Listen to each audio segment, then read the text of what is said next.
पीछे दिख रहा है ना, माइंड सेट।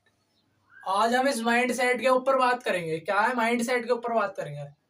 क्या होता है माइंड सेट? हमारा जो माइंड सेट है, कुछ बच्चों का ध्यान इसमें रहता है, हाँ कि मैं वो काम मेरा हो गया, मैंने वो काम करा तो उसमें मुझे सफल नहीं मिला तो मैं उस काम को नहीं करूंगा। तो ये वाला माइंड सेट जो है ये अपने दिमाग से निकाल देना कि हाँ मेरा जब काम नहीं होता तो अब नहीं होगा। ठीक है, तो मैं ऐसी एग्जांपल ले लेता हूँ। कुछ बच्चों 9th क्लास करिए, आपका माइंड सेट, अपना माइंड सेट देखो पहले, आपका माइंड सेट कैसा है, और पहले कमेंट कर दो जल्दी से कैसा है आपका माइंड सेट। चलो कमेंट कर दिया आपने, ठीक है। तो अब बात करते हैं माइंड सेट के ऊपर। बात क्लास 9th में हो आप, आपके कुछ बच्चों के अच्छे मार्क्स आते हैं, कुछ बच्चों के बुरे मार्क्स आते हैं क्लास 9th में। तो वो बोलते हैं भैया मेरे तो 9th में इतने आए हैं तो मैं कैसे करूँगा आगे को। तो कुछ बच्चों के 9th में अच्छे आते हैं, कुछ बच्चों के बुरे आते हैं।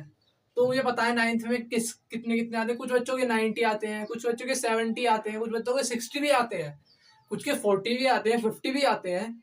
तो पर उनमें ये टेंशन हो जाती है, हाँ कि जब मेरे इतने आए हैं 9th क्लास में तो मैं शायद 10th क्लास में भी इतने ही आएंगे। तो ये वाली जो दिमाग में माइंड सेट में बात भर रखी है ना, इसे बिल्कुल माइंड से निकाल दो कि हाँ मेरे 9th में इतने आए थे तो इतने ही आएंगे। नहीं, आप मेहनत करो, अच्छे आएंगे। नहीं, ये माइंड सेट जो है ना, आपका जो दिमाग में माइंड सेट है ये बिल्कुल बेकार माइंड सेट है आपका। तो अपने माइंड सेट पर जाओ, अपना माइंड सेट चेक करो। तो मैं अपना एग्जांपल दे देता हूँ। जैसे मैं 9th क्लास में था, मेरी 60% आई थी, ठीक है, 60% आई थी। मुझे उम्मीद नहीं था हाँ कि मैं हाई स्कूल में इससे भी ज्यादा अचीवमेंट कर लूँ।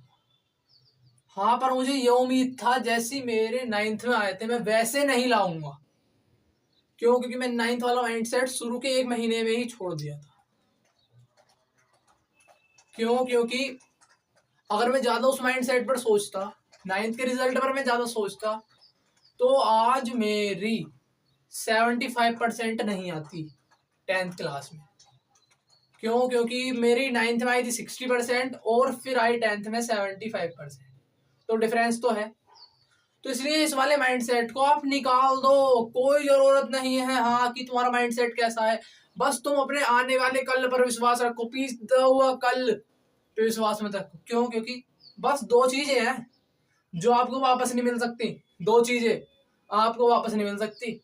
एक तो बीता हुआ वक्त, बीता हुआ जो वक्त है वो वापस नहीं मिल सकता, और जो तुम्हें छोड़ के चली गई वो भी वापस नहीं आ सकती। ठीक है, तो इसलिए अपना गोल पर फोकस करो। तो मैं बताता हूँ, क्लास 11th वाले बच्चे भी ऐसे सोचते हैं हाँ कि मेरी क्लास 11th में इतनी आई थी। भैया मेरी क्लास 11th में अच्छे मार्क्स भी आते हैं, उनके भी बुरे भी आते हैं। तो कुछ बच्चे सोचते हैं हाँ मेरी क्लास 11th में भैया इतनी आई थी तो अब 12th में भी इतनी आएगी क्या, शायद इतनी ही आएगी। अब मैं ज़्यादा तो नहीं जानता, इस वाले माइंडसेट को क्लास 11th में ही छोड़ाओ। क्यों? क्योंकि आपका जो माइंडसेट है ये बेकार हो चुका है एकदम से। हाँ, जैसे 12th में आएगी वैसे, सॉरी जैसे 11th में आएगी वैसे ही 12th में आएगी, ये वाला माइंडसेट बहुत बेकार है। मैं अपना एग्जांपल ले लेता हूँ। मेरी 11th क्लास में 50% थे, 50, और 12th में 78 है, तो अब तो बहुत ऊपर है।